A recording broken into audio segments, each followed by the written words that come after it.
ఇక్కడ కనిపిస్తున్న ఫ్యామిలీ ప్రపంచంలోనే పిస్నరీ ఫ్యామిలీగా చెప్పవచ్చు. వీరి చేష్టాలకి మన కోటా శ్రీనివాసరావు గారు కూడా మీ దుంపలు మీరెక్కడ తయారయ్యారా బాబు అని అంటారేమో. ఒకే ఒక్క ప్లేట్ ఇన్స్టాంట్ నూడిల్స్ తింటారు. అమ్మ ఒక చెంచా నూడిల్స్ తింటుంది. కొడుకు 2 చెంచాల నూడిల్స్ తింటాడు. పెద్దమ్మాయి అందులో మిగిలిన సూప్ మాత్రమే తాగిద్ది. చివరికి నాన్న నూడిల్స్ లో మిగిలిన చిన్న చిన్న పొక్కుల్ని తిని సరిపెట్టుకుంటారు. డబ్బు ఆదా చేయడానికి రోజు పబ్లిక్ టాయిలెట్స్ లోనే స్నానం చేస్తూ అక్కడి నుండి ఉచిత టాయిలెట్ పేపర్ ని ఇంటికి తీసుకుని వెళ్తారు. వీరు ఇలా చేస్తున్నారు కారణం ఏమిటి అంటే ఆ వ్యక్తిపై ₹1 కోటి అప్పు ఉంది.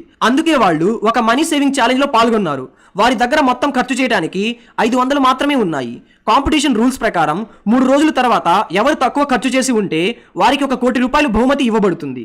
షో నిర్వాహకులు మిమ్మల్ని గమనిస్తూనే ఉంటారు. మొదటి రోజు టైంపాస్ చేయడానికి అందరూ నిద్రపోవడమే మంచిదనుకున్నారు. కానీ అర్ధరాత్రి అయ్యేసరికి భరించలేని ఆకలి, ఒంటి నిండా వాసన రావడంతో స్నానం చేయడానికి బలవంతంగా ₹20 ఖర్చు చేస్తారు.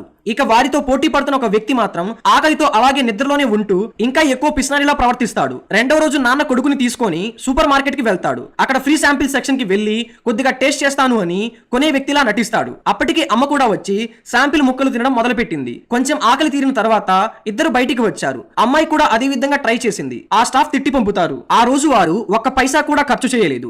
అయినా కూడా పోటీలో వెనకబడిపోయారు. ఎందుకంటే వారి ప్రత్యర్థి శరీరం కదల్చకుండా పడుకుంటూనే ఉన్నాడు. ₹1 కూడా అతను ఖర్చు పెట్టలేదు. మూడవ రోజు వారు ఒక రెస్టారెంట్ దగ్గర చికెన్ రైస్ కేవలం ₹1 అని ఆఫర్ చూశారు. వెంటనే 4 ప్లేట్లు ఆర్డర్ చేశారు. కానీ ఒక టేబుల్ కి 1 ప్లేట్ మాత్రమే అన్న రూల్ ఉండడంతో అందరూ విడివిడిగా వేరే టేబుల్స్ లో కూర్చున్నారు. ప్లేట్ ఓపెన్ చేయగానే అందులో మొత్తం మిరపకాయలు కనిపించాయి. చికెన్ ముక్క కూడా ఉంది. కానీ ఇది కేవలం చిన్న ముక్క మాత్రమే. కానీ ఆకలితో చచ్చిపోవడంతో తినక తప్పలేదు. కొంతసేపటికి మిర్చి తింటూ ఆ ఘాటుకు వారి శరీరం అంతా మంట అనిపించింది. లేచిపోవడానికి ప్రయత్నించగానే స్టాఫ్ వచ్చి ఆహారం వృధా చేస్తే భారీ ఫైన్ వేస్తాం అని అంటారు. పైగా కూల్ డ్రింక్ బాటిల్ ధర ₹100 అని చెప్పారు. ఎంత బాధైనా మిగిలిన ఆహారం పూర్తి చేయాలి అని అనుకుంటారు. బాత్రూమ్ లో వెళ్లి నీళ్లు తాగుదాం అనుకుంటారు. కానీ అక్కడ నీళ్లు రావు.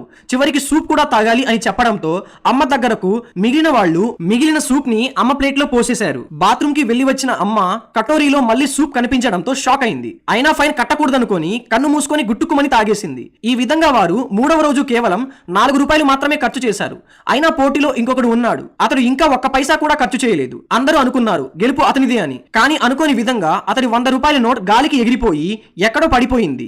ఎంత వెతికినా అతనికి దొరకదు. కాబట్టి ఈ ఫ్యామిలీనే విజేతగా ప్రకటిస్తారు. ఫ్యామిలీ అప్పులు తీర్చి హాయిగా గడిపేస్తారు. ఫ్రెండ్స్, మీరు ₹1 కూడా ఖర్చు చేయకుండా 3 రోజులు ఉండగలరా? కామెంట్ చేయండి.